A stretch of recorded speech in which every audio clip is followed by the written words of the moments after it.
सादिक आबाद के जहाज चौक के पास एक पुरानी 2 मंजिला दुकान है।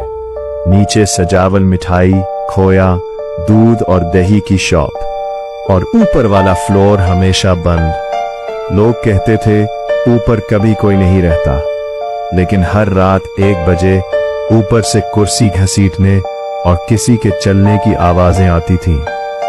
एक रात शॉप का नया वर्कर बिलाल देर तक रुका हुआ था। बारिश हो रही थी, बाकी सब घर जा चुके थे। अचानक ऊपर से ठक ठक ठक की आवाज आई। बिलाल ने सोचा शायद बिल्ली होगी, मगर फिर आवाज आई बिलाल। वो फौरन जम गया, क्योंकि उस रात शॉप में उसका नाम किसी को नहीं पता था। डर के बावजूद वो सीढ़ियां चढ़ने लगा।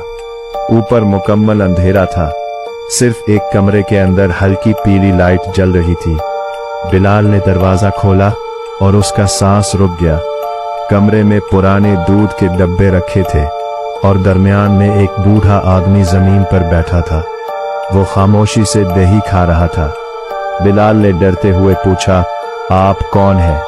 बूढ़े ने आहिस्ता से सर उठाया।